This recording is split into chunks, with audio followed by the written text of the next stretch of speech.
Bonsoir, c'est Marc Vandamme, un petit peu enroué, excusez-moi. C'est la troisième vidéo que je fais là. J'ai mis l'enceinte, mince, décidément avec la Normandie, c'est difficile de ne pas être enrhumé. C'est la troisième vidéo que je fais avec. Là, j'ai mis l'enceinte Bluetooth comme micro parce qu'en général, je vais constater dans ma voiture que le niveau sonore était pas très élevé. Alors là, je fais ça dans ma cuisine là. Il y a le tube fluo derrière moi qui donne de la lumière. Euh, alors justement, j'ai regardé des vidéos récentes de Borloo, parce que c'est un gars qui m'intéressait. Moi-même, j'ai bénéficié de certaines mesures quand il était au gouvernement de Sarkozy. J'ai trouvé qu'il avait des idées intéressantes. La maison, il paye pas de mine comme ça, mais il était vraiment efficace. Il a fait la maison à 100 000 euros, il a des bonnes idées. Il a réduit les dettes, les gens qui étaient endettés, tout ça. Il a fait pas mal de choses, j'aurais pas cru, mais il a vraiment fait des choses vraiment bien. Je trouvais que c'était un ministre. Là, il est parti en Afrique. Moi-même, je m'étais intéressé aussi à ce que font les Africains, parce que parfois ils font des choses simples avec peu de matériaux, peu de matériel, mais c'est la dynamique de groupe, quoi. Et là, elle est revenue en France. Je pense il a dû revenir, voyant tous les problèmes qu'il y a en France. Il dit, il faut que je retrousse les manches, que je vienne me mêler à l'affaire, parce que il voit que ses copains politiques sont un peu en échec. Et c'est intéressant ce qu'il a dit, parce que justement, j'avais constaté, là, il a dit que il y a à peu près 14% d'illettrés en France. On a le plus grand taux d'illettrisme. Ça prouve que l'enseignement n'est pas au top, quoi. Et puis, il y a 14 millions de personnes qui ne sont pas capables d'utiliser Internet, enfin, tout ce qui est numérique, quoi, informatique. J'avais constaté ça. Alors justement, par contre, son copain Sarkozy, il avait fait du dégât, parce que dans les médiathèques, il avait supprimé le, les cyberbases. C'était intéressant parce qu'on pouvait avoir des cours d'informatique. euh, et justement, ça pour éduquer les gens. Les jeunes en général, les collégiens, lycéens, ils maîtrisent bien l'informatique. Et souvent les personnes âgées, ils ont des difficultés, les seniors. Et dans les médiathèques, il pourrait y avoir des endroits d'échange où les jeunes, ils expliquent aux plus âgés comment utiliser l'informatique, même aussi les téléphones portables, parce que maintenant on a des petits logiciels dans les téléphones portables, il faut savoir utiliser les programmes, quoi. Les applications, quoi. Et puis vice versa, les seniors, ils ont une expérience qui peuvent échanger. Ça permettrait de réconcilier les jeunes et les vieux. Alors au niveau du logement, j'ai justement, il parle qu'il y avait un effort pour construire des logements qui a été un peu stoppé. Il se posait des questions, qu'est-ce qui ne fonctionne pas dans le système. Alors justement, pour rejoindre les idées qu'il a sur le logement, aussi, moi je vois le logement rural. Euh, on pourrait très bien, sur les grands axes routiers, là je vois en Normandie, dans mon département, on a une nationale qui traverse une zone agricole, un désert agricole, on va dire. Il y a 40 km, il n'y a aucune habitation. Et il pourrait très bien y avoir des éco-villages, on crée des villages autour de la nationale, je sais pas, tous les 25 ou 50 km. En même temps, on peut mettre des bornes de recharge pour les voitures électriques. On peut construire un éco-village avec par exemple une maison qui produit l'énergie, qui la stocke. L'énergie peut être produite par la biomasse, panneaux solaires, éoliennes. Et aussi, cette maison-là peut être équipée d'un four qui produit de la chaleur et de la chaux l'hiver. Et au printemps, la chaux qu'on a fabriquée, elle va servir à faire du béton égyptien. C'est un mélange de chaux, de calcaire broyé et de bicarbonate. On coule ça dans un coffrage en bois. Ça fait de la pierre reconstituée.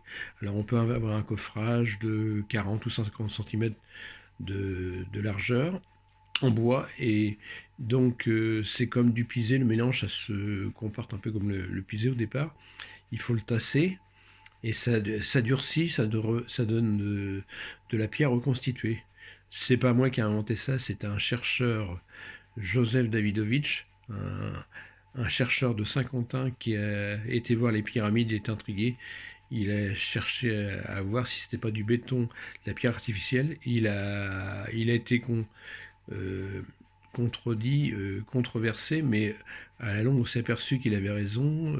Il y a des Américains qui ont fait des analyses approfondies, parce que quand on écrase du calcaire, on écrase les coquillages.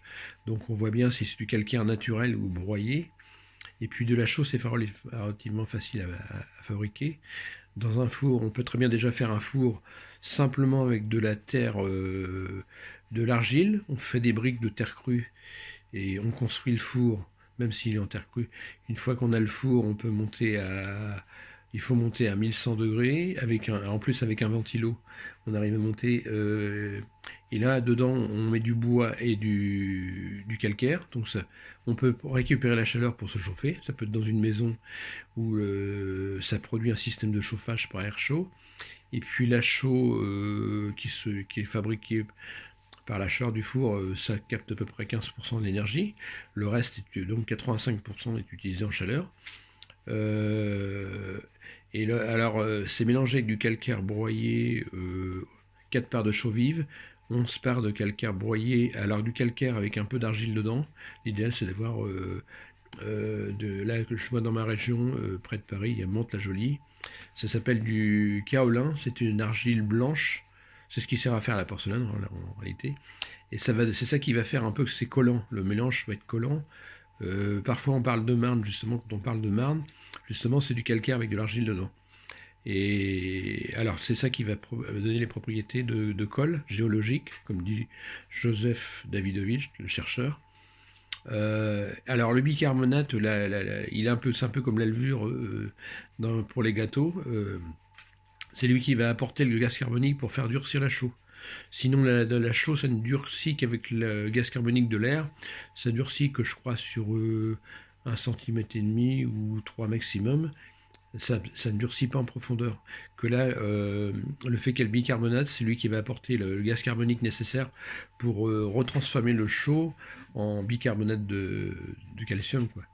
Donc en calcaire, quoi. Et donc on met ça dans un coffrage. Alors en plus, on produit l'hiver, donc ça va rien coûter en chauffant. Il faut du courage, de la persévérance.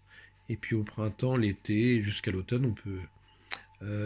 En plus, dans nos régions, dans les forêts, il y a beaucoup de bois mort qu'on peut récupérer pour justement produire la chaleur. Et en plus, on peut chauffer. Après, si la maison est bien conçue, alors une maison en béton égyptien, moi j'ai réfléchi à la question. Comme en Normandie, on a un climat humide. On peut très bien avoir une isolation extérieure. D'abord, c'est le top maintenant, c'est d'isoler une maison par l'extérieur. On met de la laine de verre, par exemple, avec des chevrons, entre les chevrons de la laine de verre, et puis un bardage genre éternite. C'est un mélange de fibres de bois et puis peut-être de silice. Je ne sais pas exactement, c'est un matériau assez dur qui est imputrescible, donc qui rend étanche. Alors, et à l'intérieur, on peut laisser le mur nu. Si on a fait des joints dans le moule, on a fait des imitations de joints, on peut très bien, ça peut nous donner l'impression que c'est des pierres, quoi. Sinon, le fait que le mur soit nu, le calcaire, ça absorbe l'humidité, ça un peu pertranspirant, ça absorbe l'humidité et ça ne soigne pas. Et puis, comme le béton égyptien, c'est la même propriété que le calcaire, ça a une inertie thermique importante, c'est-à-dire quand on chauffe, ça va garder la chaleur à, à l'inertie thermique, quoi. Parce que dans une maison, on oublie parfois, on pense à l'isolation, mais il y a aussi l'inertie, c'est-à-dire retarder l'arrivée du chaud ou du froid, de stocker de la chaleur ou du froid. Alors l'été, par exemple, ça va garder la fraîcheur, et quand il n'y a pas assez d'humidité dans l'air, le calcaire diffuse un peu d'humidité. Alors j'avais fait des expériences, j'avais trempé un bloc de calcaire, par exemple d'1 kilo, dans l'eau. Je me suis aperçu que le calcaire absorbait 10% de son poids en eau. Je l'ai mis au congélateur justement au départ, c'était pour casser le bloc. Et je me suis aperçu que mis au congélateur, comme c'est des pores très fins, ça ne casse pas. Ça résiste au gel. Je ressortais la pierre c'était pareil, j'arrive pas à réussir à la casser. Et donc ça absorbe, donc ça apporte 10% de son poids, de sa masse en, en humidité. Donc à un moment donné, s'il y a trop d'humidité, ça absorbe. Si elle a pas assez, ça peut remettre de l'humidité. C'est intéressant. C'est un mur qui réagit, quoi, qui régule le taux d'humidité. Et puis l'inertie, c'est-à-dire que quand on chauffe, une fois qu'on a arrêté le chauffage, ça garde ça stocke la chaleur. C'est le même phénomène que pour les briques, quoi. Quand on met une grosse quantité de briques, un four avec énormément de briques, c'est un poêle inertie, on appelle ça. Ça stocke la chaleur pendant plusieurs heures. Là, je vois mes fours, quand je fais mes expériences, le four il peut monter à 120 degrés à l'extérieur, je ne peux pas poser la main dessus, et 4 heures après, il est encore à 50-80 degrés. Donc dans une maison, après on peut avoir un four comme ça, on peut souffler de l'air sur l'extérieur du four et ça réchauffe l'air. Et par exemple, on peut avoir des conduites d'air dans les faux plafonds, dans les couloirs. On envoie l'air chaud dans chaque pièce, au-dessus des portes. Donc j'ai réfléchi à tout ça. Je suis né dans une région où il y avait beaucoup de forêts. Les gens étaient très sensibles à l'énergie. Il y avait beaucoup de micro-centrales hydroélectriques. Il y avait toute une industrie qui fonctionnait avec. Donc j'ai été éduqué un peu dans l'énergie, la vallée de l'énergie, là, près du Bec et Loin. C'est un centre spirituel. Donc voilà pour. Alors ça pourrait justement le béton égyptien, ça serait intéressant. On pourrait construire des maisons beaucoup moins coûteuses puisque les matériaux ne coûteraient pas. C'est un coût marginal, quoi. On les fabrique pendant l'hiver, pendant qu'on se chauffe. Et au printemps, mettons toute une équipe de les voisins ou des gens courageux et motivés sur leur temps libre, ils peuvent venir faire le mélange et puis couler ça dans un coffrage. On peut très bien avoir un coffrage de 1 mètre de haut avec 40 cm de largeur, quoi. Et puis à chaque fois on peut monter d'1 mètre à chaque coulée.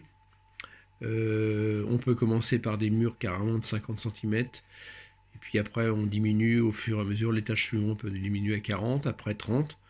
Au fur et à mesure qu'on monte en hauteur, on peut. Extérieurement, tout peut être aligné, mais à l'intérieur, ça peut diminuer l'épaisseur sans qu'on se rende compte. Ça augmente le volume de la pièce. Alors, donc en plus, ça donnerait du boulot parce que quand on n'a pas de. Les gens qui n'ont pas de travail, ils pourraient participer. En plus, ça fait un travail collectif, quoi. Ça travaille. On revient un peu comme à l'époque des Égyptiens, mais en plus simple.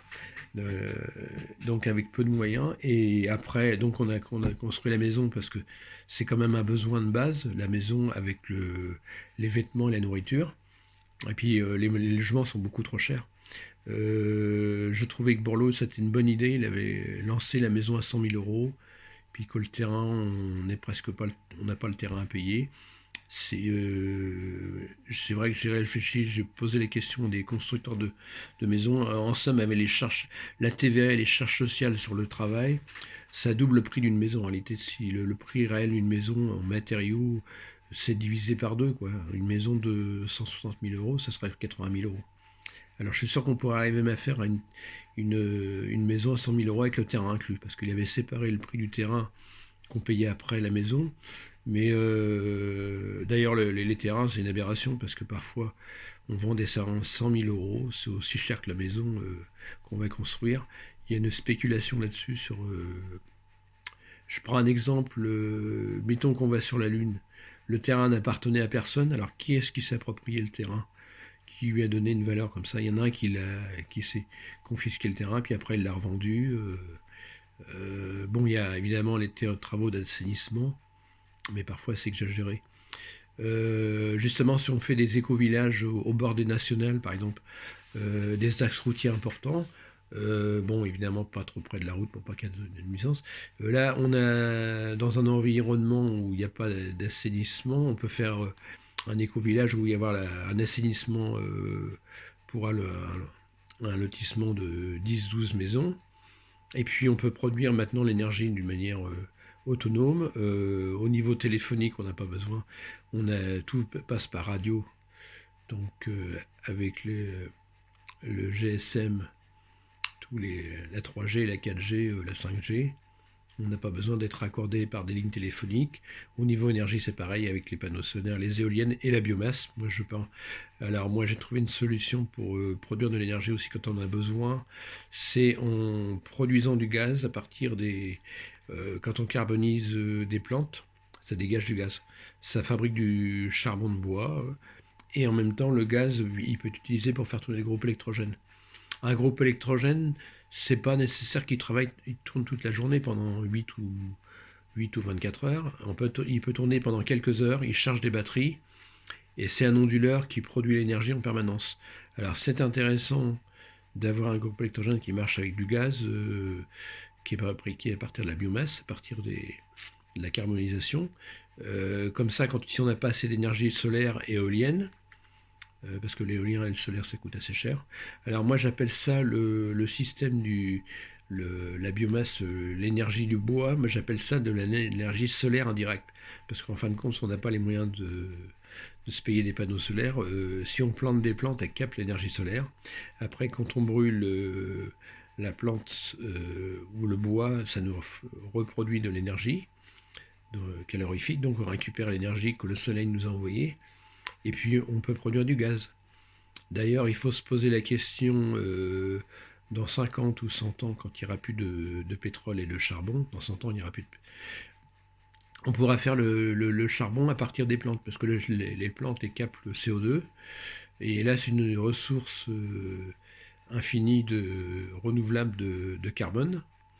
Et à partir du carbone, il y a le procédé Fischer-Tropsch, les Allemands pendant la guerre. Avant la guerre, il y avait deux chimistes allemands, Fischer-Tropsch, qui avaient mis au point un procédé à partir du charbon.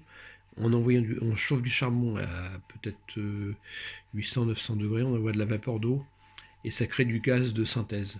À partir de ce gaz de synthèse, on peut fabriquer de l'essence, du gasoil. S'il y en a qui sont motivés, ils regardent Fischer-Tropsch, je mettrai l'orthographe exacte parce que c'est des noms allemands, c'est pas facile de savoir comment ça s'écrit. Plus tard, je mettrai des petits messages sur un papier. Je ferai comme Mike Posner, là il y a une chanson de Mike Posner, je prends une pilule pour Ibiza, c'est en anglais, il mettait des messages sur des bouts de papier qui faisait défiler sur l'écran, c'est une bonne idée ça. Ça fait un truc simple. Donc, parce que là, justement, pour résoudre le problème de la crise en France, il y a ce problème de manque de logement, les gens qui sont mal logés. Ça donnerait du travail et puis ça va résoudre le problème à moindre coût. Il faut arriver à faire des maisons moins chères. Parce que par rapport au pouvoir d'achat des ménages, et aussi il y a Monsieur Martin, c'est celui qui a remplacé l'abbé Pierre, le gestionnaire de la Fondation l'Abbé Pierre, il a dit que maintenant le budget des ménages, il y a 25%, 25 à 50% du budget des ménages qui est absorbé par les coûts de logement. Avant c'était 12 ou 15%.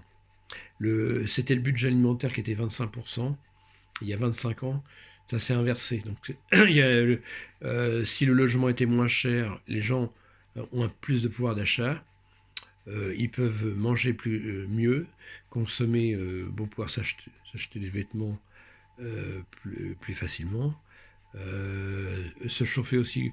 Il y a aussi le problème du chauffage. Actuellement, on est ruiné par les maisons toutes électriques. Là, 30% de l'énergie des centrales nucléaires est consommée par les maisons toutes électriques. Donc les maisons toutes électriques, c'est les maisons nucléaires. Comme on dit qu'il faut réduire la part du nucléaire, il faut convertir les maisons toutes électriques au chauffage au bois. Nous, on a étudié ça avec des stagiaires pendant plusieurs années. On a cherché une solution simple pour une maison qui n'est pas prévue au départ. C'est de mettre un four, ou ça peut être un insert, dans un coffrage en silicate de calcium. C'est un matériau qui résiste à la chaleur. Une sorte de caisson. Et donc, ça va être le même principe qu'une cheminée, un insert. On envoie l'air chaud dans les couloirs, dans un faux plafond. Par exemple, les plafonds en général sont à 2,50 m. On peut les descendre à 2,20 m, 2,30 m. On peut faire, et là, sous le faux plafond, on fait passer des gaines d'air chaud qu'on envoie au-dessus des portes. On met des grilles et on récupère l'air vicieux, on le renvoie à l'insert justement, parce que un insert ou un four, c'est mieux que l'air soit réchauffé. En plus, ça va permettre de faire fonctionner la circulation d'air. Ça fait un peu la VMC. Et alors euh, l'air qui vient, l'air chaud qu'on a envoyé, il peut y venir de l'extérieur. Il peut circuler le long du tuyau du conduit de cheminée. Et puis il arrive sur le four ou l'insert pour se réchauffer. Et ça produit une chaleur assez importante parce que justement quand on a des vagues de froid, euh, et puis quand on construit des maisons neuves, alors le truc qui est très intéressant, c'est la pompe à chaleur réversible. Parce que quand il fait chaud l'été, on peut rafraîchir les maisons. Alors c'est de la géothermie, c'est l'énergie de la Terre, quoi. Indirectement, c'est le soleil qui a chauffé la terre et puis après on récupère. Alors justement qu'elle soit réversible c'est important parce que ça nous permet d'avoir de la fraîcheur l'été et en même temps ça permet de réchauffer le sol parce qu'au bout de 5 ans la température du sol peut diminuer, l'herbe devient au lieu d'être verte elle devient jaune, la pompe à chaleur est moins efficace. Donc, par contre, la pompe à chaleur, c'est assez lent comme système. Il y a une inertie importante pour arriver à chauffer une maison. Alors justement, c'est complémentaire avec le bois. Le bois, il peut produire de la chaleur rapidement. Bon, bah, il y a ceux qui préfèrent les granulés. Moi, je suis pas tellement pour système granulé. Je préfère avoir du bois. Comme ça, je vais dans la forêt. Il y a une crise économique. L'usine est à brûler. Il n'y a plus de granulés. Je peux aller chercher du bois dans la forêt ou mon stock de bois, quoi. Truc de base. Ou des poêles granulés qui sont mixtes, quoi, qui peuvent marcher aux bûches et aux granulés. Toujours avoir une solution de rechange, quoi. Et puis, de manière, au niveau énergie, dans une maison, je conseille aussi d'avoir un réchaud à gaz en cas où on est en panne de courant. On peut chauffer les aliments, on peut se dépanner. Alors maintenant aussi pour l'éclairage, ce qui est pratique, c'est les LED. Il y a des petites lampes qui marchent sur pile ou sur accu qui consomment très peu d'énergie, qui permettent d'avoir un éclairage de secours. Donc, et puis quand on a alors la notion d'éco-village par exemple, il peut y avoir tout autour des maisons un petit jardin. Et j'ai vu que en général, il faut pour alimenter une famille de 4 personnes, il faut 40 mètres carrés quoi. Pour aménager. Évidemment, ça demande du boulot. Alors, les tomates, c'est pas en Normandie, c'est pas facile à faire parce qu'il y a le problème d'humidité. Alors, j'avais essayé un système des bidons de pétrole que j'ai coupés verts, des verts parce que transparent, c'est pas terrible pour les racines. Et je mets les poignées. Et alors, quand il fait mauvais, je rentre les tomates à l'intérieur de la maison. Mais c'est vrai qu'en Normandie, c'est pas facile. Il y a un taux d'humidité important. Il faut vraiment commencer à planter les tomates très tôt. Si on n'a pas assez d'ensoleillement, on a du mal à finir. Ils sont pas très grosses. Les pommes de terre, ça c'est plus simple. Alors aussi, je fais une chose, c'est au lieu de faire un jardin, je mets ça le long de la clôture. Je fais des plates-bandes tout autour de la clôture. Ça m'évite d'avoir à entretenir la clôture, de tout le temps désherber. Et puis, ça fait quand même de la surface, toute la circonférence, enfin le périmètre, pas la circonférence, c'est quand c'est rond, le périmètre de la maison, quoi, du terrain. Ça peut être, ouais, évidemment, c'est du boulot aussi le jardin. Il faut essayer de trouver des trucs assez simples. Il y a aussi la permaculture, voir ce qu'on peut faire. Et puis, je pense que le jardin, pour y arriver, parfois c'est bien d'être à plusieurs, quoi, parce que une seule personne, c'est du boulot. Pendant on se relaye, quoi. Quand j'avais mes enfants, toute la famille, tout le monde participait, quoi. On donnait un coup de main pour retourner le terrain, planter les pommes de terre et puis cueillir les framboises aussi. Les framboises aussi, c'est intéressant. Euh, alors, ça permet de faire des confitures. Alors, j'ai remarqué quand il fait très très chaud, il faut qu'il soit arrosé avant. Faut pas les laisser trop se dessécher, quoi. Donc, ce problème de logement, alors aussi, Quand on voit à Paris, il y a un sixième de la population de la France qui vit à Paris. Les gens, ils passent 2 heures dans les embouteillages. C'est un vrai gâchis. Il faudrait qu'il y ait des gens. J'ai un copain là qui est informaticien. Je lui ai dit, tu devrais essayer de négocier. Parfois, il est surmené, il est fatigué. J'ai dit, tu devrais faire la semaine de 4 jours. Où toi, tu fais 2 jours. Tu prends le mercredi, tu travailles chez toi. Tu n'as pas forcément besoin d'être toujours présent. Parce que tu passes 2 ans dans les embouteillages, pendant ce temps-là, tu te reposes pas, tu ne travailles pas, tu n'es pas productif. Les gens qui sont dans le bâtiment, parfois il y en a qui font ça, par exemple, qui viennent du nord de la France, qui viennent travailler à Paris. Ils arrivent le lundi, ils travaillent 4 jours, ils repartent le jeudi soir. Ça fait économiser une journée dans les transports et puis même pour l'hôtel, par exemple. Alors aussi, c'est pareil pour le problème du logement, puisque le logement est cher et puis que les gens ont besoin de se déplacer, ils passent du temps. Alors moi, j'ai trouvé une solution, c'est de faire un lit, une couchette dans la voiture. D'ailleurs, vous verrez ma chaîne YouTube, prototype couchette, j'ai montré un lit que j'ai installé dans ma Citroën C3, une petite voiture. Sur la banquette passager, j'ai mis des planches. Alors, le premier version là n'était pas terrible. Depuis, j'en ai une nouvelle version. Les planches peuvent se replier, on peut les ranger à l'arrière. Parce que la plupart du temps, les gens se déplacent seuls dans leur voiture. Et ils peuvent très bien dormir dans leur voiture avec la clim, le chauffage ou la clim. On consomme 1 litre à l'heure. Ça coûte peut-être moins cher que de rouler, de faire 80 km, la fatigue que ça procure. Dans l'avenir, avec les voitures électriques, ça sera intéressant parce que la, la Zoé, le chauffage et la climatisation fonctionnent par une pompe à chaleur, donc ça consomme peu d'énergie. Alors là, c'est intéressant, puis ça pollue pas, on laisse tourner le moteur. Mais j'ai fait des essais. Alors, les premiers essais que j'ai fait avec les voitures, là, comme ça, je remets à la voiture. J'ai eu une pomme une fois, l'alternateur qui avait cramé, mais parce que l'alternateur qui était peut-être en mauvais état. J'ai eu quelques déboires, mais après, une fois que en fin de compte, le moteur il tourne au ralenti et on consomme à peu près 1 litre à l'heure.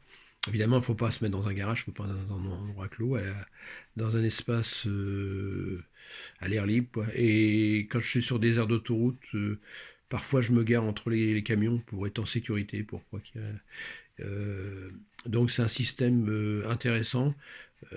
Et puis pensez à négocier la semaine de 4 jours. Peut-être aussi, peut-être travailler au lieu de travailler 5 jours, travailler 4, avoir, mettons, lundi, mardi, faire la pause de mercredi, rester chez soi, et puis peut-être travailler plus les autres jours.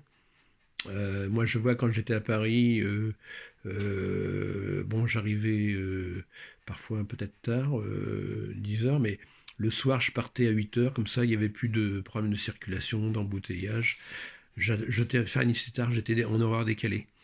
Je me rappelle, quand j'étais dans la radiocommunication, il y avait un responsable qui a fait les premiers programmes de téléphone portable. J'étais dans une boîte danoise. Il arrivait à 10 heures du matin avec sa pipe, le gars. Cool. Il arrivait tranquillos. Et puis le soir, il partait vachement tard, quoi. Mais il arrivait même à la limite à 10 heures, 11 heures. Alors qu'il pouvait. Et puis il repartait le soir, comme ça, il n'avait pas le problème de circulation, de cohue dans le métro ou d'embouteillage. Là, comme ça, c'est tranquille. Voilà, il faut voir aussi. D'ailleurs, à Paris aussi, une fois qu'on est arrivé au boulot, parfois on mange sur place. On évite de refaire des kilomètres parce que je vois en province, les gens ils repartent chez eux manger le midi. À Paris, c'est pas possible. Repartir chez soi, il faut rester, aller au restaurant, prendre son sandwich ou la gamelle, quoi. Et puis de passer une demi-heure ou 1 heure, passer moins de temps au repas le midi. Et puis le soir, peut-être bien déjeuner le matin, pour ceux qui peuvent, voilà. Donc, et puis, donc ce problème de logement, et puis alors donc au niveau de l'énergie, il y a toutes les forêts en France sont pas du tout entretenues, beaucoup de forêts sont privatisées. Le bois mort, il y a un vrai gâchis de ressources en biomasse, quoi. Alors justement, les gens qui n'ont pas de boulot, par exemple l'hiver, justement l'hiver, il n'y a rien qui pousse, mais là c'est le moment de ramasser du bois quand il y a les tempêtes, là, comme en ce moment là.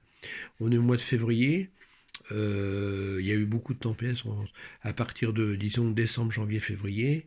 En général, quand l'hiver est doux, il y a des risques de tempêtes importantes. Alors c'est à ce moment-là que toutes les branches tombent, les arbres tombent. Et justement, en plus, il faut aller dans la forêt, élaguer tout ça, parce que parfois ça tombe sur les routes. Et tout ça, ça pourrait être récupéré, ce bois. En plus, bon, on récupère après, au moment des tempêtes ou avant, ou après, enfin après, plutôt après, parce que quand une fois qu'il est tombé, et on le stocke, on le sèche sécher, et puis l'année d'après, ou un an ou 2 ans après, on peut l'utiliser, quoi. Et ça va nous procurer de l'énergie thermique au lieu d'utiliser une énergie nucléaire, parce que le nucléaire, il faut bien voir qu'une centrale nucléaire, c'est la chaleur que produit le réacteur. Il n'y en a que 35% qui sont transformés en électricité. Le reste, c'est de la chaleur perdue dans la nature, dans l'échangeur et puis dans la ligne. Donc, j'ai fait les calculs. Un réacteur de 1300 qui produit 1300 mégawatts, euh, par exemple en Normandie, à Palluel, il y a 2400 mégawatts qui sont rejetés dans la nature. Ça représente l'équivalent de 1 200 000 radiateurs de 2000 watts. Donc, vous voyez, l'énergie perdue. Donc là, une centrale nucléaire, ça réchauffe aussi la planète. Ça émet pas de CO2, mais ça produit des déchets nucléaires qu'on ne sait pas quoi faire. C'est un problème pour l'avenir. Et puis, ça réchauffe aussi la planète. Pareil, quand vous êtes en voiture, il faut voir que votre voiture, 75% de l'énergie du carburant est rejetée en chaleur. D'ailleurs, vous pouvez remarquer quand vous êtes dans les parkings souterrains, on crève de chaleur. Il fait très chaud, même l'hiver. C'est la chaleur, bon, il y a aussi la chaleur du moteur qui a été accumulée, mais donc ça réchauffe aussi. Alors il y a les gaz, bon, la voiture, elle émet des gaz, le CO2, les oxydes d'azote. L'oxyde d'azote, c'est un peu de l'acide nitrique, c'est pas très bon. Et tout ce qui est raffinerie et puis tout ce qui utilise le charbon minéral, c'est produit du soufre. Donc justement, quand on a une pollution industrielle, il y a un peu d'acide sulfurique et du soufre, donc ça crée des oxydes de soufre, c'est de SO2, SO3, ça produit un peu des vapeurs, quand ça se dissout dans l'eau, ça fait un peu d'acide nitrique, de sulfurique, pardon, très léger, mais c'est de l'acide. Par exemple, par contre, les gaz d'échappement, en dehors du CO2, on dramatise sur le CO2, mais le CO2, il est capté par les plantes et puis le plancton. Si on plantait beaucoup plus de plantes et d'arbres, on va capter beaucoup plus de CO2. Ça, c'est un gaz qui se recycle. Mais par contre, les oxydes d'azote, c'est pas prévu dans la nature. Et les oxydes de soufre. Donc ça va faire des pluies acides. D'ailleurs, vous remarquerez une voiture à essence, elle émet beaucoup plus d'oxyde d'azote. Donc le pot d'échappement roule beaucoup plus vite. Une voiture diesel émet moins d'oxyde d'azote. Par contre, un peu plus de particules de carbone. Vous verrez la différence. Alors maintenant, par contre, les voitures modernes polluent beaucoup moins. C'est ce que euh, euh, Marcel Campion, le chef des forains, qui se présente à la mairie de Paris, justement, il m'a interpellé sur ce sujet. Il a, il a dit qu'en réalité, la pollution en ville a diminué depuis 30 ans, parce qu'avec les pots catalytiques et tout ça, les efforts que les constructeurs ont fait, en réalité, la pollution a quand même, bon, c'est pollué, mais ça a diminué. C'est vrai que les monuments se salissaient beaucoup plus vite avant, donc la situation s'est quand même améliorée. Vous regarderez d'ailleurs les voitures diesel maintenant. Il y a le garagiste qui m'a prêté une Citroën C3 il y a 6 mois, là, ou peut-être 4 mois, pour réparer ma voiture. Et j'ai regardé le pot d'échappement, l'inox était brillant, il n'y avait aucune particule de carbone. Le pot d'échappement était vraiment propre. Puis la voiture très silencieuse par rapport à la mienne, beaucoup moins bruyante et beaucoup moins polluante. Il y a eu, c'est vrai, beaucoup de progrès de fait. Dans les diesels aussi, et essence, même à la limite, peut-être le diesel, on parle des particules de carbone, mais sinon au niveau pollution, à la limite, au niveau de rejet de gaz, ça serait moins pire que l'essence. Et le rendement du diesel est supérieur. On a un rendement de 30%, qu'une voiture essence est plutôt dans les 25%. Donc il y a une petite différence. Donc, et puis dans l'avenir, bon, il y a les voitures électriques, il y a les voitures au gaz. Alors j'ai posé la question des gens qui ont des voitures au gaz, qui font des moyennes distances. Ils sont assez satisfaits, ils trouvent ça c'est pas mal. Ça marche pas mal non plus. Les gens ont un peu peur, mais il y a les nouvelles voitures sont sécurisées. Euh, Donc, c'est quand vous êtes dans, vous allez travailler à 60 km ou 80, c'est jouable. Alors, par contre, il y a beaucoup de réglementations.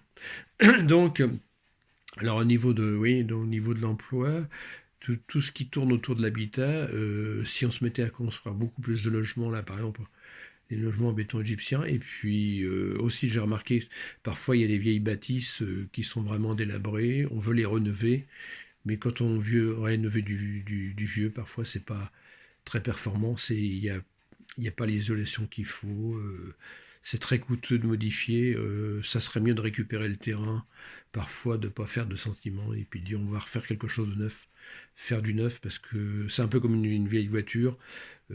Si vous voulez rénover votre voiture, dire qu'elle va toujours consommer 7 litres au 100. Là, j'avais une Clio diesel qui consommait 7 litres au 100.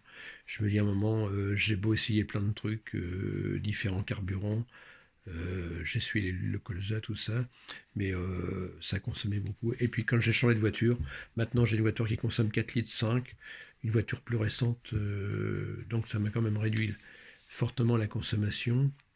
Il n'y a pas de mystère, c'est pareil pour les maisons. Quand on a une maison qui est bien conçue, qui est mieux isolée, une bonne inertie thermique aussi, elle va être moins coûteuse en énergie. Il y a aussi un truc qui est fou aussi, c'est quand on pense en Normandie, toute la pluie qui tombe, il y a très peu d'installations pour récupérer l'eau de pluie pour les sanitaires, et puis aussi voilà, l'eau grise, l'eau de la salle de bain peut être récupérée pour la chasse d'eau, parce qu'on n'a pas besoin d'avoir de l'eau potable pour le...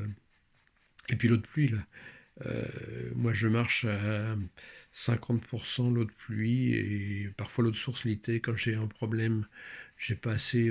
Quand je vais faire mes courses, alors ouais, l'efficacité énergétique, justement, quand on va faire ses courses, on peut très bien passer près d'une source, remplir des bidons. On a de l'eau de source. Parfois, il y a de l'eau de source qui est meilleure que l'eau du robinet, si on a bien repéré l'endroit.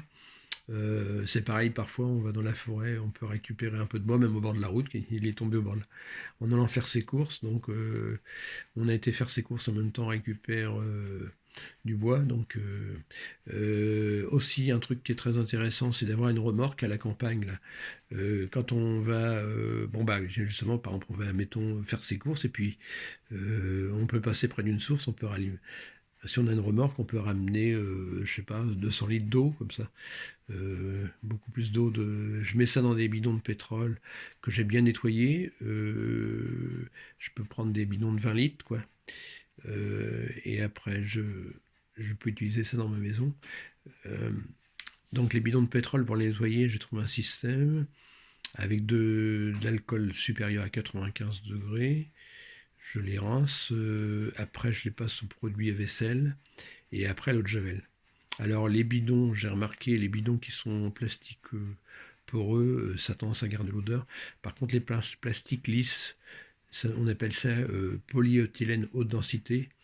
C'est lisse, ça ne garde pas les odeurs, ça n'a pas un effet d'éponge, quoi.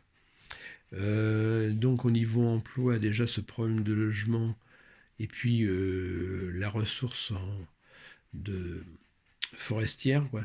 Il paraît qu'on est 2 fois moins performant que les Allemands, la source de domaine. On ne gère pas bien notre forêt. La majorité des forêts sont privées.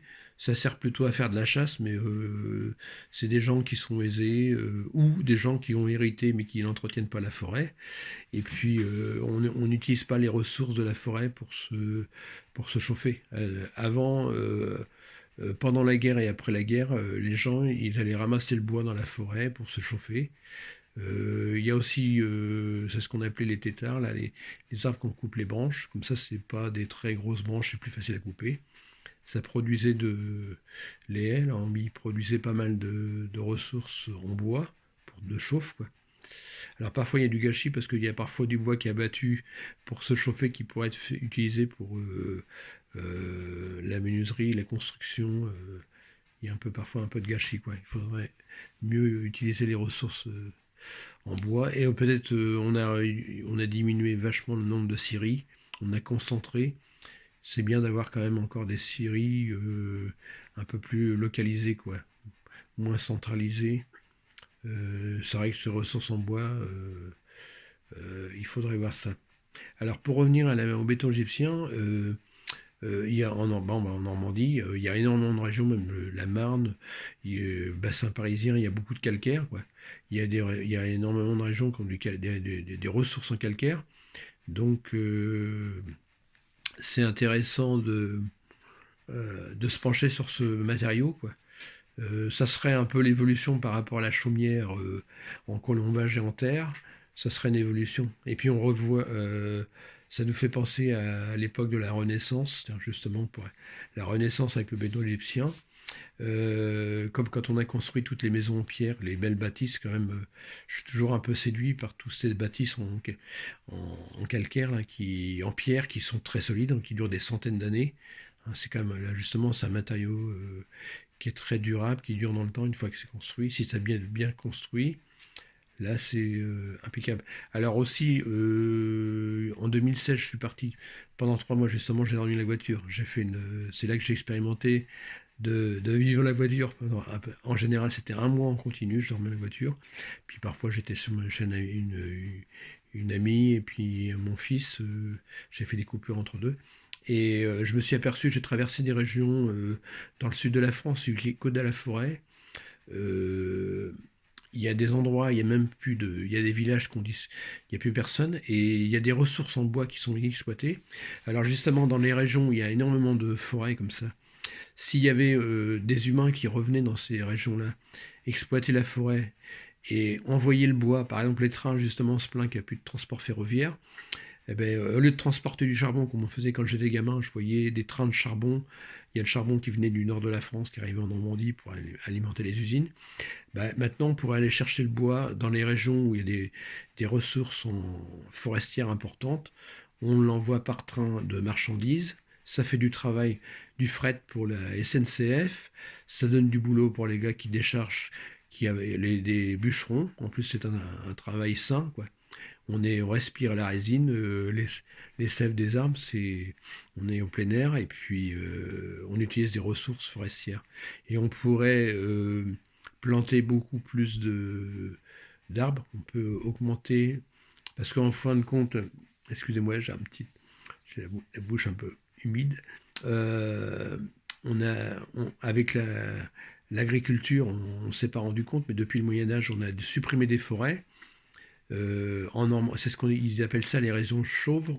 La Bretagne et la Normandie, on n'a pas énormément de forêts parce qu'on a décimé un peu. On parle de l'Amazonie, mais dans le passé, les premiers agriculteurs, ils ont déboisé pour avoir des terres cultivables. Et par contre, au bord des routes, parfois, il y a des endroits. Et alors, ouais, par exemple, dans le département de l'Eure, c'est entre Évreux et puis Lisieux. Il y a des déserts agricoles, parfois on a 40 km, on traverse que des champs. Il n'y a plus du tout d'herbe, ça fait un obstacle au vent, ça retient un peu l'humidité. Il n'y a plus assez de zones humides, des petits lacs pour retenir l'eau. On peut avoir des arbres au bord de la route, bon, pas trop près de la route parce que ça peut être dangereux, mais un peu plus de végétation, ça fait des ressources en bois après. Et aussi, alors, quand j'étais dans le nord non, pardon, dans le sud de la France, j'étais à Cannes, tout ça, Sophie Antipolis, Nice. Je me suis rendu compte, oui, je suis allé à Grasse, la ville des parfums, là. J'étais visiter des usines, des fabriques de parfums, et il parlait de la lavande. Justement, il y a le maire de Grasse qui voulait relancer la culture de la lavande, mais il y a tellement de terrains qui ont été vendus pour faire des propriétés, construire, il n'y a plus assez de terrain pour faire de la lavande. Alors moi justement, j'ai traversé des zones montagneuses, je me suis rendu compte, parfois il y a un versant de la montagne qui est très exposé au soleil. Et puis j'ai aussi dans l'Ariège visité une carrière de talc, c'était à 1400 mètres d'altitude, c'était très intéressant. Pour extraire une tonne de talc, il faut extraire 10 tonnes de pierre, et la pierre, il la concasse, et après il replante des arbres. Alors justement, je me suis rendu compte de ça, c'est que par exemple, dans une région où c'est montagneux, qu'il n'y a que du roc, mais si on concasse la pierre, on fabrique du sable, quoi. On a une couche de sable, et après la végétation pousse. Dès qu'on a du sable, en fin de compte, si on transforme le roc, en réalité pour la végétation, on a besoin que 20 ou 25 ou 30 centimètres, maximum 50 centimètres d'épaisseur de terre. Donc là, par exemple, je vois les herbes de la pampa à Deauville, ils poussent dans le sable. Donc il y a des plantes qui poussent dans le sable.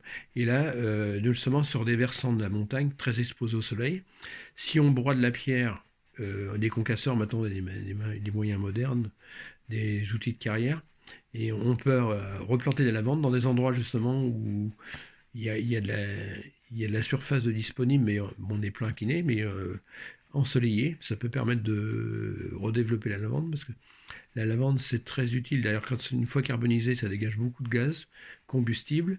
Ça sert à parfumer. Moi, j'utilise ça dans mes water pour quand je vais aux toilettes, au lieu d'avoir une bombe aérosol, je remue un peu de lavande dans un saladier. Et puis quand elle est usagée, justement, je la carbonise pour faire du gaz. Donc ça désinfecte le linge. Ça a beaucoup de propriétés. Euh, c'est très intéressant. Donc, et puis aussi, ça sert à faire des parfums. Ouais, aussi. Donc, ça peut être, vous voyez, donc là, des endroits où il y a, par exemple, la terre est aride, mais si par exemple on a de la rocaille, si on concasse le rocher, on fabrique du sable, on peut modifier l'environnement. Après, je vois du côté en Espagne, Padaquès, près où habitait Dali, il y a des vignes qui ont été installées par les ancêtres. Ils ont fait des murets, ils ont construit des murets pour retenir la terre et puis l'eau. Et ensemble, ils ont, dans un endroit qui était très aride, qui était montagneux, ils ont fait arriver à cultiver de la vigne parce qu'il y a eu un travail de fait par les anciens, quoi. Donc là, justement, le carrière de talc, ça m'a interpellé. J'ai vu là, ils ont des concasseurs, quoi, parce qu'ils sont engagés, une fois qu'ils ont extrait le calcaire, enfin pas le calcaire, le talc, pardon, euh, de, de replanter, de reboiser. Donc ça prouve bien qu'on peut arriver à faire des choses très intéressantes. Au lieu de se lamenter, on peut, on a les moyens de faire pas mal de choses, justement de réfléchir. Alors, c'est aussi, je vais constater une chose avec un stagiaire qui était algérien, qui a failli venir en stage chez moi, puis finalement ça s'est pas fait. Mais on s'est fait la réflexion, puisqu'il venait d'Algérie, il fait chaud dans son pays. Et on s'est rendu compte que le plus important pour cultiver des plantes, en réalité, c'est le soleil. Parce que quand on n'a pas assez de soleil, c'est pas évident. On ne peut pas en faire plus. Par contre, l'eau, si on manque d'eau, on peut toujours s'arranger pour trouver des systèmes pour en la stocker, l'économiser. On peut toujours amener de l'eau, quoi. Mais si on n'a pas assez de soleil, c'est le truc primordial, c'est le soleil. Dès qu'on a le soleil, déjà, c'est le truc de base. Après l'eau, on peut arriver à trouver des moyens pour en amener, mieux la gérer. Là, je vois par exemple dans le Sahara, par exemple, c'est pareil, le Sahara, il y a des zones désertiques importantes. Si on avait des pompes, on va pomper de l'eau de mer, même avec des éoliennes et des panneaux solaires. On envoie de l'eau salée dans le désert. Par évaporation, on va récupérer de l'eau distillée, et puis on peut récupérer le sel aussi. Parce que même dans le sel de mer, il y a du lithium, il n'y a pas que du sel, hein. Il y a d'autres minéraux. Et on pourrait à la longue arriver à recréer des zones humides. Euh, c'est pareil dans le désert. Il y a Jean-Pierre Petit, un chercheur que je suis vraiment séduit par tout ce qu'il me dit. Et c'est très intéressant. Il y en a qui le critiquent, mais il a de très bonnes idées. Il disait dans le Sahara, si on avait un système on chauffe de l'eau, une centrale thermique, en somme, c'est la chaleur du soleil qui chauffe de l'eau, simplement avec des tôles, des réflecteurs. On n'a même pas besoin de panneaux solaires photovoltaïques, et on a une centrale thermique, et il y aurait de quoi alimenter la planète en énergie. Vu la quantité de chaleur qu'il y a au Sahara, et on pourrait arriver à faire des choses. Donc, comme quoi, là justement, il y aurait par exemple les pays occidentaux, les pays européens. On pourrait aider les Algériens à mettre ça en place. Alors, on peut très bien fabriquer. On n'est pas obligé de transporter toute l'énergie très loin. Alors, par contre, si on veut la transporter loin, alors il y a maintenant la technique du courant continu qui a un meilleur rendement que le courant alternatif sur des milliers de kilomètres. Parce que le courant alternatif, apparemment, c'est limité 1000-2000 kilomètres, parce qu'à cause du courant alternatif, après, il y a pas mal de pertes que le courant continu. Alors avant, c'était compliqué de transformer le courant continu en courant alternatif, mais maintenant, il y a des solutions techniques. Donc, il y a pas mal de solutions aussi. Des gens qui ne se sont jamais posé la question, la géothermie à grande profondeur, on sait forer des puits de pétrole à 5000 mètres de profondeur. À 5000 mètres de profondeur, on a des sources d'eau. On peut envoyer de l'eau, soit il y a de l'eau chaude ou on injecte de l'eau. En Islande, ils sont alimentés uniquement par la géothermie. Alors il y a toujours des dangers aussi, parce que la géothermie peut avoir des gaz, du sulfure d'hydrogène qui revient à la surface. Il faut quand même avoir des précautions. Et tous les 25 ans, il faut refaire un forage, mais on peut utiliser la chaleur de la Terre. Et s'il y avait énormément de forage géologique, pas de géologique, de géothermie, je pense même peut-être que ça réduirait, parce que parfois la planète, il y a un tremblement de terre parce qu'il y a une montée en pression. S'il y avait beaucoup plus de géothermie, peut-être qu'il y aurait moins peut-être de risques de tremblement de terre ou d'éruption volcanique. C'est pareil pour l'éolien. Si on raisonne d'une manière macro, s'il y a énormément d'éoliennes, ça va freiner le vent, il y a moins de risques peut-être de tempête. Si on avait énormément d'éoliennes, on ne sait pas poser la question, mais ça peut modifier, euh, parce que toute l'énergie du vent va être transformée en énergie mécanique, puis électricité, quoi. Alors justement, je me suis posé la question, alors justement une éolienne, elle transforme l'énergie du vent en énergie mécanique et après électrique. Par contre, quand il y a un arbre, des roseaux, il se plie, on demande il se plie, puis après le vent l'é- euh, l'énergie peut-être commence à transformer l'énergie. C'est pareil la voiture, on sait jamais. Il n'y a pas beaucoup de chercheurs qui ont arrivé à trouver la solution. On appelle ça micro-énergie, mais toute l'énergie qu'on fournit au moteur pour se déplacer, il y en a pour la lutter pour la gravité, mais il y a de l'énergie thermique de perdu, mais on ne sait pas en quoi se transforme l'énergie. C'est pour ça on met ça dans un truc fourre-tout, micro-énergie, mais on ne sait pas en quoi se transforme, parce que l'énergie se transforme toujours en quelque chose d'autre. On ne s'est jamais posé la question, on n'a pas tellement les réponses. C'est pareil, des choses simples. Quand il fait nuit, normalement, il devrait y avoir toujours un peu de jour sur les. Parce qu'il n'y a pas des rideaux, c'est pas dans une maison, la Terre. Donc il y a de la lumière qui passe de chaque côté. Et en réalité, là, ils ont trouvé, comme les scientifiques, pourquoi il fait nuit. Il ne devrait pas faire si nuit. Mais il y a un phénomène. C'est un peu compliqué. Ils expliquent que euh, justement, peut-être à cause du champ magnétique ou un truc comme ça. Et c'est des trucs on se pose pas toujours les questions. Mais et aussi des choses que la masse de la Terre augmente. Parce que de toute manière, on reçoit des particules, même très, très petites, ça peut être des neutrinos, ça va augmenter la masse de la Terre. La masse de la Terre augmente au fur et à mesure. Et ça peut avoir une action sur le noyau de la Terre. Il y a encore des choses qu'on a du mal à expliquer.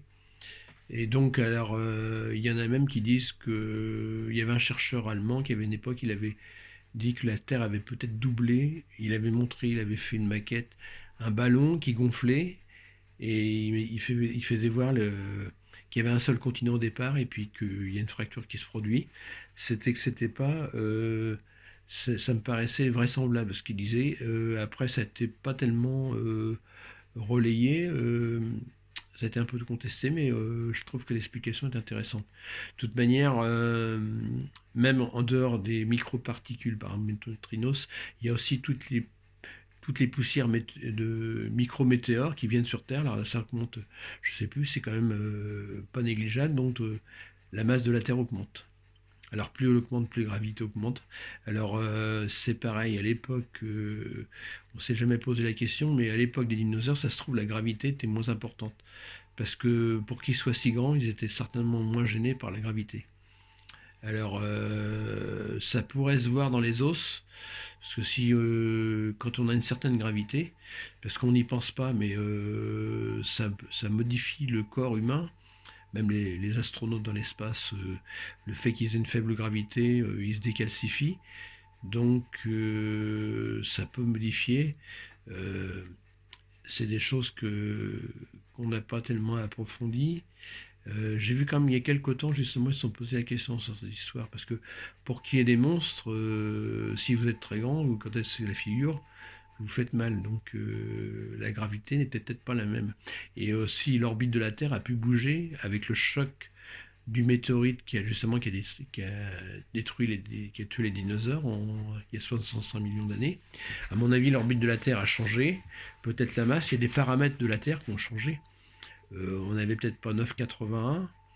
Euh, et c'est pareil, la gravité terrestre n'est pas partout pareil. Quand il y a des cavités souterraines, la gravité est plus faible. Et le champ magnétique aussi, ça, les choses qu'on ne pense pas aussi. Le champ magnétique n'est pas partout à la même intensité. Il y a même des endroits, il est nul. Alors, quand il y a une zone importante où le champ magnétique est nul, ça peut avoir une interaction avec la couche d'ozone, parce que l'oxygène, c'est un gaz qui réagit au champ magnétique. Je suis un peu comme Jean-Pierre Petit, hein. Je parle de pas mal de choses. Je suis parti sur le problème du logement et puis je fais un petit peu de science. Euh, donc, alors je vous conseille d'aller voir les vidéos de Jean-Pierre Petit. Il est très pédagogue, il explique pas mal de choses. Aussi un autre dommage qu'ils s'entendent pas toujours entre eux, Étienne Klein. Étienne Klein aussi, c'est un chercheur, un physicien du CEA, du Commissariat à l'énergie atomique, qui fait des conférences très intéressantes. Même il étudie pour qu'est-ce qu'il y a comme différence entre la vie et la mort, qu'est-ce qui fait que quelque chose est vivant, quelque chose est mort. Euh, le temps, la notion de temps, il y a des trucs vachement intéressants dans ces conférences. C'est quand vous avez regardé une vidéo de sa conférence, après vous vous couchez plus instruit et plus intelligent pour le lendemain. C'est très intéressant ça, de prendre le temps de... C'est vrai que maintenant avec YouTube, on peut très bien s'enrichir de connaissances sans aller très loin. On ne s'empêche pas d'aller voir dans des musées, d'aller visiter des choses, quoi. Euh, donc, il y a des choses. Donc, le champ magnétique terrestre, ouais, justement, alors justement, on n'en parle plus tellement, mais je pense que le problème de la couche d'ozone n'est peut-être pas tout à fait résolu. Alors, justement, le trou de la couche d'ozone il était beaucoup plus grave il y a peut-être une trentaine d'années, mais comme on a arrêté toutes les aérosols, ça s'est résorbé, mais on parle du CO2 maintenant, mais il y avait aussi les couches d'ozone. Il y a quand même en Amérique du Sud, je crois au-dessus du Paraguay, Uruguay, là il y a quand même un trou dans la couche d'ozone. Alors il paraît que les enfants des collèges et lycées, des écoles, quoi, il ne faut pas qu'ils sortent dehors en plein soleil, parce que les rayons sont dangereux. Ça peut les brûler la peau. Comme la couche de il y a un trou dans la couche d'ozone, donc il y a encore des zones quand même sur la planète où il y a des trous dans la couche d'ozone. Et puis au pôle Nord, il y a aussi, et aussi, alors au pôle Nord, il y a le phénomène, c'est qu'il y a le champ magnétique est à zéro, puisque ça s'écarte des deux côtés quand on a un pôle magnétique. Donc il y a des phénomènes qui se passent, quoi. Alors justement en Norvège, il y a des trucs étranges qui se passent, il y a des gens qui vont visiter ça. Il y en a qui disent que c'est des ovnis, il y a des phénomènes aurores boréales, ouais. Alors, justement, maintenant, quand on voit des aurores boréales, c'est justement quand il y a un signe que le champ magnétique est à zéro, il y a beaucoup plus de phénomènes d'aurore boréale. C'est des rayonnements qui viennent de l'espace, du Soleil, et avec quand il y a une absence de champ magnétique, ça produit ces phénomènes-là. Avant, il y avait au pôle Nord que ça se produisait, maintenant, il y a différents endroits sur la planète où ça se produit. Alors, ouais, c'est vrai que le champ magnétique terrestre, au début, les gars de la Cité des Sciences m'avaient dit est-ce que tu t'es penché sur le problème de l'inversion des pôles. Au début, je crois qu'il me dit une connerie. Mais c'est vrai qu'il y a des scientifiques qui sont posés la question. Il paraît que dans 700 ans, le pôle Nord et le pôle Sud sont inversés.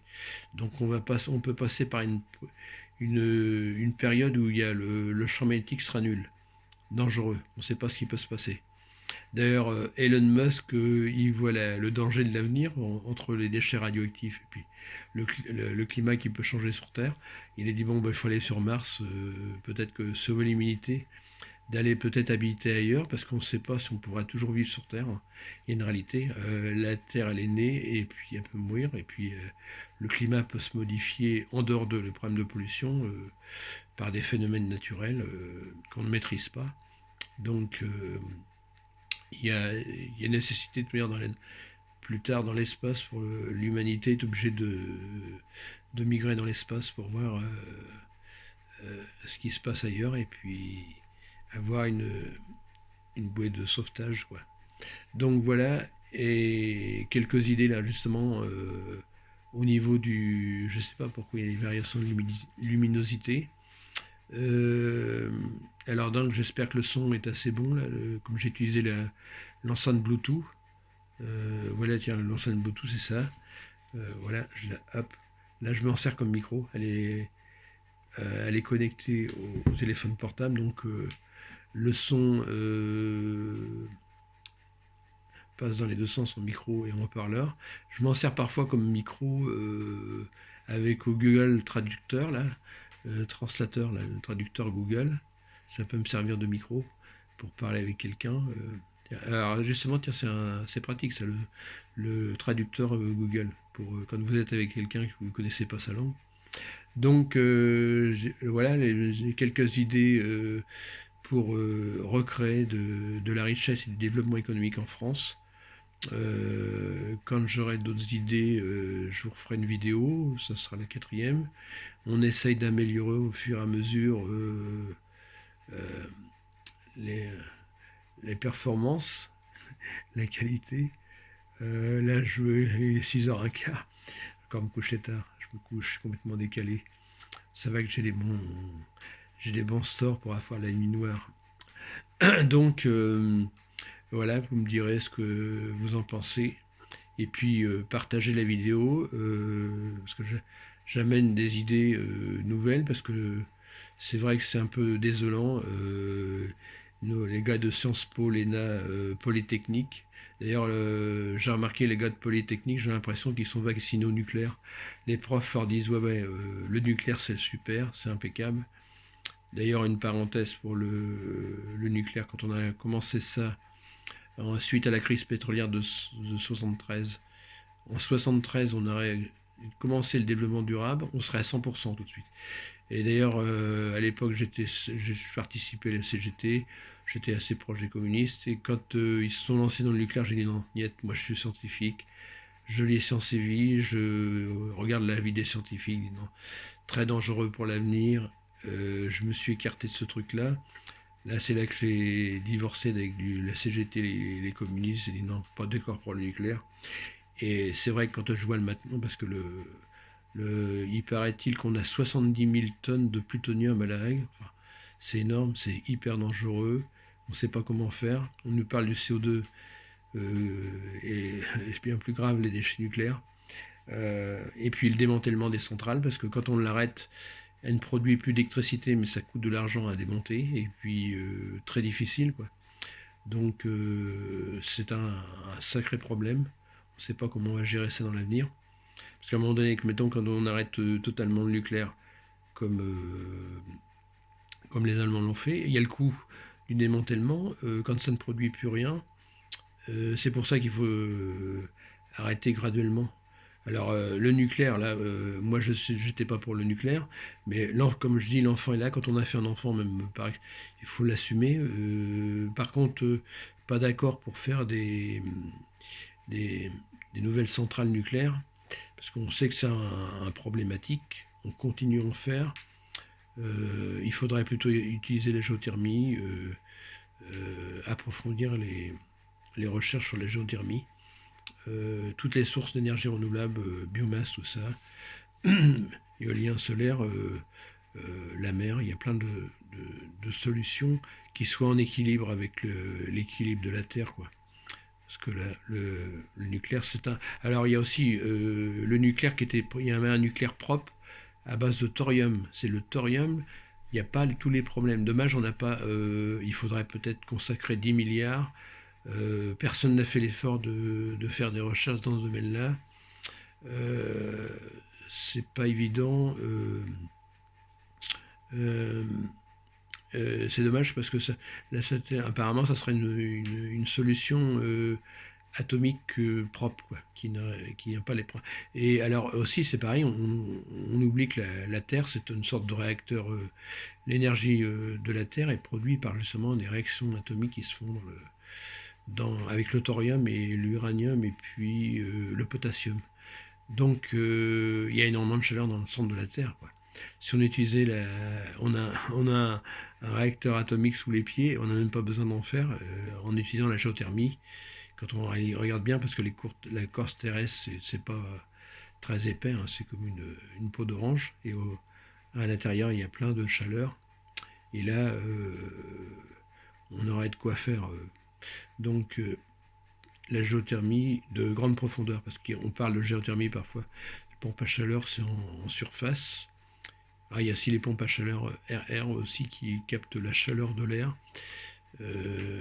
Ça marche pas mal non plus, ça aussi. Et ça permet de faire la clim.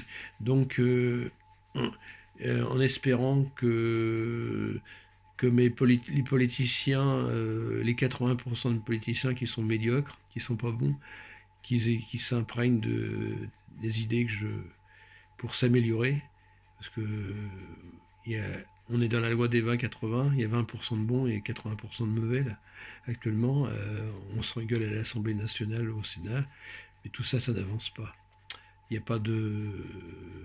Et puis on pourrait peut-être avancer en douceur, sans se bagarrer comme à la cour de récré, dès l'école primaire.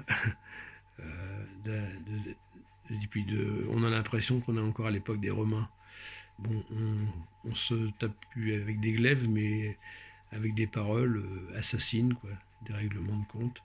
C'est pas terrible tout ça.